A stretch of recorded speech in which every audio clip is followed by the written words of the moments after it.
Bapak Ibu yang kami hormati, luar biasa yang disampaikan oleh beliau Bapak Bibit Matur Suwun Bapak Ikan Sampur Paring Wasito Adi Wasito Sampur Kasegat pesan-pesan Adi istimewa mulia. Ini sangat menginspirasi bagi kami untuk nanti diterapkan di dalam lingkungan kami. Matur Suwun sangat Bapak.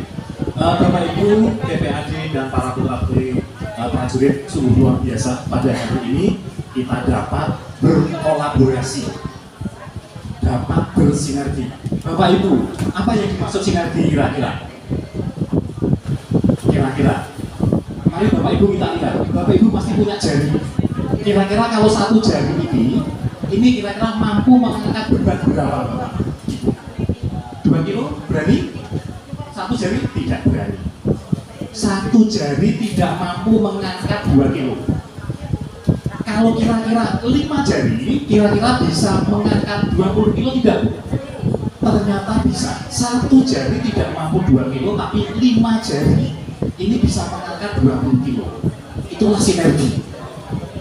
Bapak Ibu tadi sudah diberikan sama beliau Bapak Bibit. Luar biasa sekali. Kalau umpama darah Pak Bibit ini disayat, ya tangannya disayat, begitu yang keluar itu adalah dari desa karena saya prajurit. Di dalam diri Pak Bibit hanya ada kata satu, prajurit. Nah, ini yang patut kita teladani. Nah, sinergi-sinergi seperti ini antara akademisi, PPAD, kemudian dengan pihak koperasi, dengan pihak penyedia dana, ini nanti yang dapat menjawab dari pesan-pesan yang disampaikan beliau ini.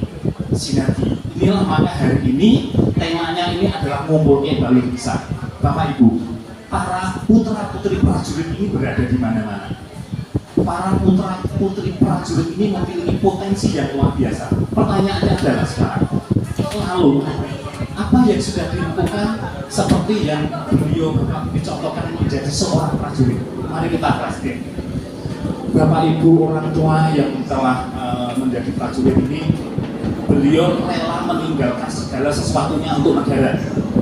Pada saat muda, pada saat remaja, hilang masa remajanya karena hanya untuk mengabdi sebagai seorang prajurit, dikirim ke medan perang, dikirim ke perbatasan, dikirim ke hutan belantara.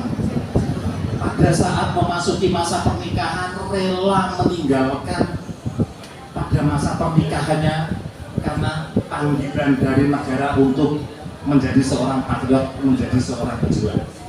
Pada saat anak pertamanya lahir dengan terpaksa tidak bisa menunggui. Pada saat anaknya wisuda dengan terpaksa tidak menunggui karena beliau tetap menjadi seorang patriot sebagai seorang pejuang yang mengabdi kepada negara.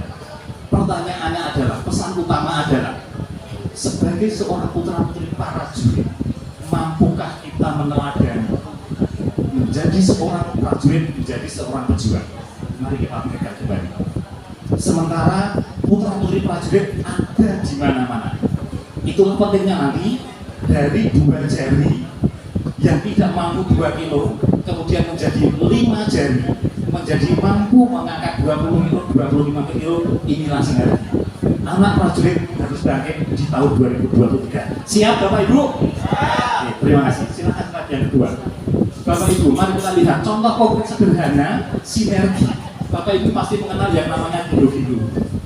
Ini sungguh luar biasa. Gilo-gilo ini sinergi dari melon, sinergi dari pisang, sinergi dari gorengan, sinergi dari apapun. Tapi ini menjadi sebuah kenikmatan sendiri. Manakala kita menikmati di malam hari, apalagi suasananya dingin, ada gilo-gilo lewat, kita jajan, dan tidak terasa ternyata jumlah yang kita makan di sini ini cukup banyak Bapak. Nah, ini gilo-gilo ini bentuk sinergi dari penjual melon, penjual pisang, penjual gorengan, penjual apapun. Ini bersinergi dan menjadi sebuah kenikmatan tersendiri manakala kita menikmati gilo-gilo ini. Sehingga Bapak Indrajati, Ibu Ita ini tertarik dan bersemangat gilo-gilo. Mari kita lihat Bapak sinerginya ini. Silakan slide yang kedua. Oke, Bapak Ibu, kalau kita melihat mirsani sebuah pantai seperti ini, kira-kira apa yang ada di dalam pemikiran Bapak Ibu? Apa yang ada di dalam pikiran Bapak Ibu dengan melihat pantai seperti ini? Bisnis apa yang kira-kira bisa kita telurkan di sini Bapak Ibu? bisa saja SDA, apalagi Bapak. Nah, misalkan rumput laut, ada lagi. Mungkin warungan kecil, mungkin di sini tempat selfie dan lain sebagainya. Jangan salah, tempat selfie itu meskipun sederhana Bapak Ibu, tetapi ini bawa kebahagiaan yang luar biasa. Kalau Bapak Ibu misalkan mengangkat beban seperti ini, Bapak Ibu, ini ringan atau berat? Ringan. Tapi kalau kita tahan mengangkat seperti ini selama 3 jam, jadi berat nggak? Selfie adalah jawabannya untuk meringankan beban. Nah, nampaknya sederhana Bapak Ibu. Selain yang berikutnya, kalau misalkan ada perumahan seperti ini, kira-kira inspirasi bisnis apa yang dapat Bapak Ibu idekan dengan adanya perumahan baru? Taman, jasa pembuatan taman misalkan, ada lagi? Jual material misalkan, mungkin tukang las kanopi misalkan. Nah, artinya apa? Ini berada di depan mata kita yang bisa membuka wacana kita. Ternyata di depan kita ini banyak bisnis yang bisa kita keluarkan Bapak. Silakan slide berikutnya. Kalau misalkan ada lingkungan kampus seperti ini, kira-kira bisnis apa yang cocok Bapak Ibu? Tahu goreng mungkin. Ada lagi? Bakso mungkin. Dengan kumpulan orang seperti ini di depan mata kita banyak inspirasi bisnis yang dapat kita lakukan. Slide berikutnya, silakan. Nah, Bapak Ibu, ini adalah sebuah kampung di daerah Jambi begitu. Ini menjual sebuah sebenarnya ini adalah menjual makanan-makanan desa begitu. Nah, makanan-makanan desa ini ternyata yang hadir bermobil, bangunan-bangunannya ini cukup inspiratif begitu. Sebenarnya yang dijual bukan makanan itu, tapi yang dijual adalah kenangan manis.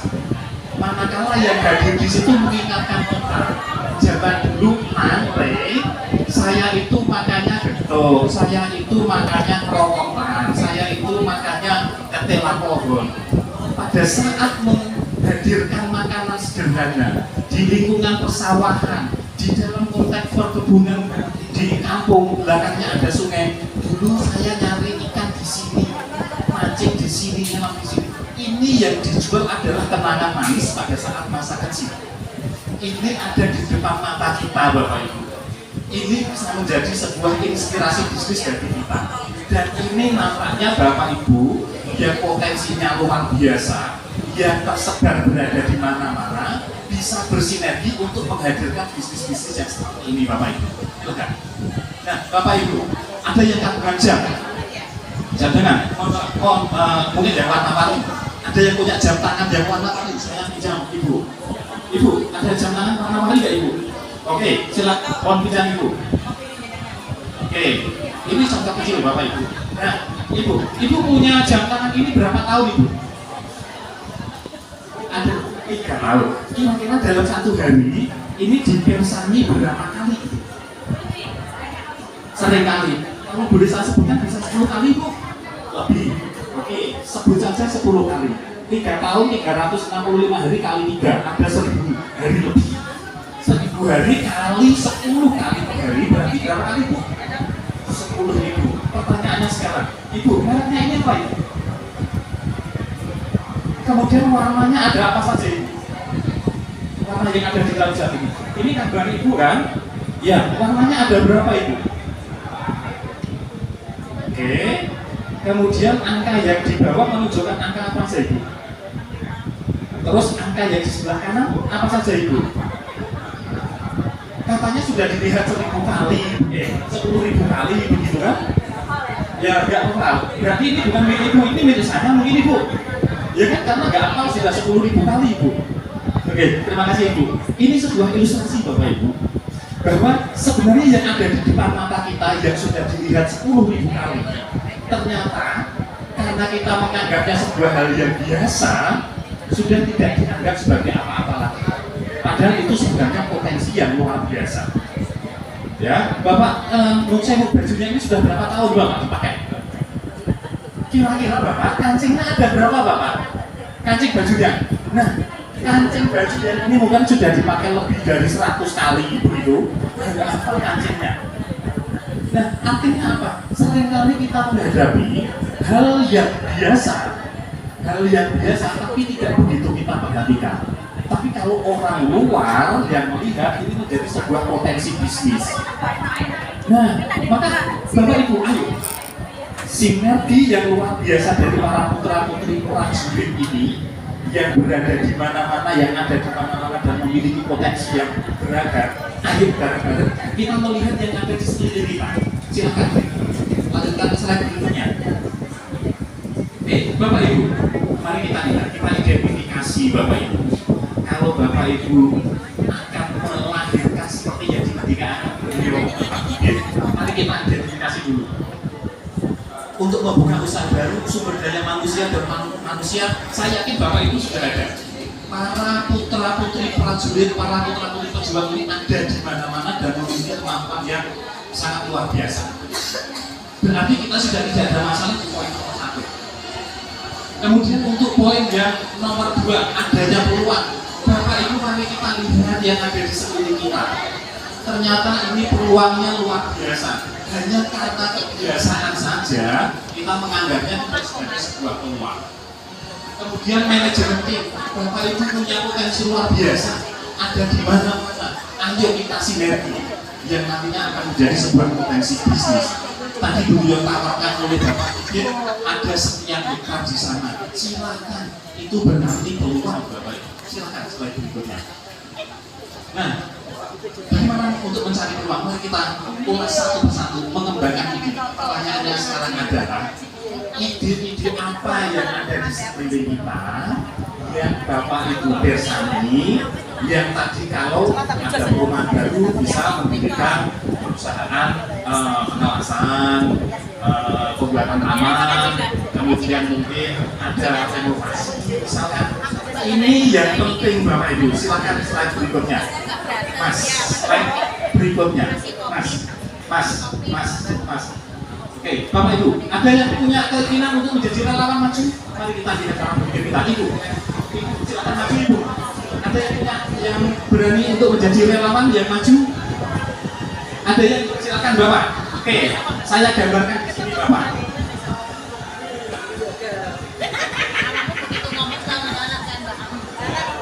Oke, dari Banten beberapa waktu yang lalu mahasiswa kami juga di sana Bapak. Ya, Bapak, ini ada aturan main. Ini namanya undang-undang begitu. 9 titik ini mohon dihubungkan 9 titik dengan 4 garis lurus. 4 garis lurus, tidak boleh mengangkat alas kulit dan semuanya terhubung. Ada 9 titik dihubungkan dengan 4 garis, semuanya terhubung dan tidak ada yang terlewatkan. Silahkan Bapak, yang lain boleh mencoba di kertasnya mungkin kalau agungan. Semua titik terhubung. 1, 2,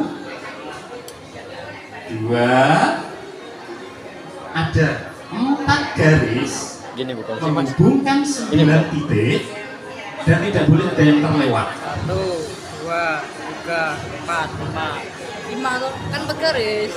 Oh iya. Silakan. Ada yang bisa mungkin 4 garis menghubungkan sebelah dengan 9 titik dan tidak boleh terputus Bapak. Tidak boleh mengangkat alat tulis begitu. Tidak boleh mengangkat alat tulis menghubungkan 9 titik dengan 4 garis. Nah, ternyata susah juga ya Bapak ya. Nah, berarti lebih dari, terima kasih Bapak, terima kasih. Oke, Bapak Ibu, saya akan mencoba sebenarnya memancing Bapak Ibu semua. Ternyata hanya dengan 4 perintah, ada 2 perintah seperti ini, ternyata kita sulit. Ya, kenapa? Ini terkait dengan, mohon maaf, cara berpikir kita Bapak Ibu. Ya, dengan 2 aturan menghubungkan 4 garis dari 9 titik, ini ternyata nggak mudah. Kenapa? Karena cara berpikir kita ini masih terkungkung. Nah, rumusnya begini Bapak Ibu. Yang kita perhatikan adalah di yang saya lingkari. Kenapa kita kesulitan menghubungkan 9 titik dengan 4 garis? Karena apa? Cara berpikir kita ini seolah-olah belokannya itu hanya ada berada di titik. Padahal kan boleh keluar gitu. Artinya apa? Ayo, seperti yang dimendikake sama Pak Bibi tadi, ayo cara berpikir kita ini bahasa, mohon maaf Pak, bahasa sederhananya katanya out of the box. Nah, pulang ke desa dan bangun desa lagi. Ini yang ada di depan mata kita sehari-hari, Bapak Ibu. Jadi apa yang kita petik manfaat dari 9 titik? Mari kita lihat, Bapak. Kreativitas, out of the box-nya ini yang ada di depan mata kita ini perlu ada kreativitas, gitu. Ya. Jadi 9 titik ini ayo keluar dari batasan 9 titik. Mana foto? Bisa belok di mana saja. Ya Mas Dedi, ya. 9 titik dan kurang berani keluar dari batas persoalan tersebut, maka persoalan tidak dapat diselesaikan. Kesimpulannya adalah agar bisa memecahkan masalah-masalah yang ada diperlukan kreativitas dan keberanian. Ya, itu pesan dari beliau Bapak Bibi tadi ya. Nah, ini kreativitas dan keberanian ayo yang ada di depan mata kita ini. Kemudian juga berani kalau mendikane beliau Bapak Bibi ojo isin gitu. Nah, penjelasan Bapak ya, yuk pangapunten Bapak. Nah, jangan malu. Ini kami mencoba menerjemahkan dari apa yang telah disampaikan oleh beliau. Nah, sumber-sumber ide banyak, sumber-sumber ide. Dengan hobinya apa? Bisa dari hobi. Jadi bisa dengan kita melihat, mendengar, merenungkan, melihat dari apa yang ada di sekitar kita, melihat kebutuhan masyarakat. Ayo kita aktualisasikan. Kalau dasarnya adalah dari hobi, misalkan keahlian, keterampilan, pengalaman kerja, pengamatan, kesuksesan, kegagalan orang lain, ayo, mari yang ada di sekitar kita. Kalau hobi makan, bisa kita jualan makanan apapun, ya. Bisa membuka bisnis roti, snack, gorengan, membuka warung, rumah makan. Pesannya adalah jujur dan harus berani kesal begitu kalau berkesan. Kemudian ide bisnis berawal dari keterampilan.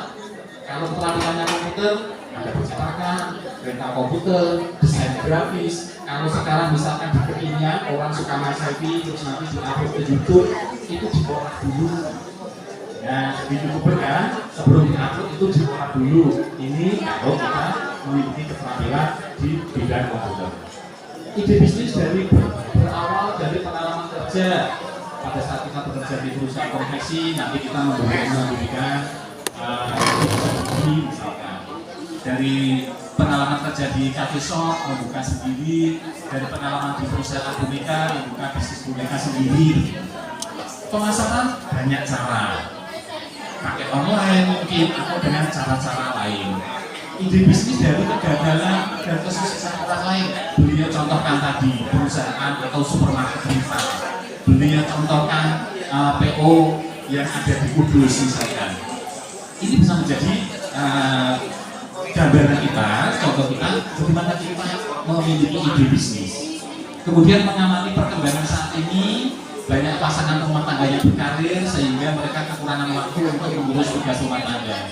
Dari hasil pengamatan memberikan peluang membuka bisnis laundry. Ini aktual yang ada di lapangan di sekitar kita ini. Nah, pada saat kita akan berbisnis, mari kita tanyakan dulu, apa bisnisnya? Siapa yang akan menggunakan bisnis kita? Siapa yang akan membeli? Bagaimana caranya untuk menjual? Kemudian yang mana kebutuhan pelanggan yang dapat kita temui? Kita mampunya apa, yang dibutuhkan pelanggan apa? Ini kita identifikasi Bapak Ibu. Nah, identifikasi ini misalkan contoh bisnis jajanan kue, aneka jajanan kue, konsumennya adalah pekerja kantor, anak sekolah, maka kita menjualnya dengan cara dititipkan. Kemudian menjual aneka jajanan kue dengan rasa enak, harga terjangkau sesuai dengan keinginan konsumen. Ini contoh ide Bapak Ibu. Kemudian kita analisis SWOT. Analisis SWOT ini apa itu SWOT? Inilah tugas kami sebagai akademisi untuk mendampingi Bapak Ibu semua. Inilah tugas kami. Kalau Bapak Ibu berkeinginan untuk membuka sebuah bisnis, kami berkewajiban karena tugas kampus adalah pengabdian masyarakat. Tugas kami adalah mendampingi Bapak Ibu. Tidak hanya sekedar mendampingi saat membuat, saat nanti akan memasarkan, saat nanti membuat laporan keuangan, kami kampus siap untuk membantu Bapak Ibu semua. Jadi mengaktualisasikan, Bapak Ibu punya ide-ide, kemudian kami yang akan mendampingi Bapak Ibu. Nah, kalau misalkan putra-putri Bapak Ibu kebetulan ada di kampus ini, kemudian disuruh untuk membuka bisnis, kami siap untuk mendampingi. Begitu Bapak Ibu. Kalau misalkan Bapak Ibu misalkan para prajurit yang masih kuliah, masih sekolah mau membuka bisnis, kami siap mendampingi. Atau kalau belum punya bisnis di sekolahnya di sini, ayo kita bantu untuk membuka bisnisnya. Ya, oke, Bapak Ibu, ini tugas kami, ya, untuk mendampingi Bapak Ibu membuka bisnis. Itu untuk siapa, Jar? Nanti bisnisnya ini bisa sustainable, bisa terus menerus Bapak Ibu. Nih. Oke, itu yang bisa kami sampaikan. Selanjutnya akan dilanjutkan oleh sahabat kami, Bapak Doli, yang akan mengidentifikasi kira-kira Bapak Ibu punya bisnis apa saja. Nanti akan ditulis di sini dan bagaimana cara mendampingi, nanti beliau akan menyampaikan. Kami persilakan Pak Doli dan kami akhiri. Mohon maaf segala sesuatunya. Assalamualaikum warahmatullahi wabarakatuh.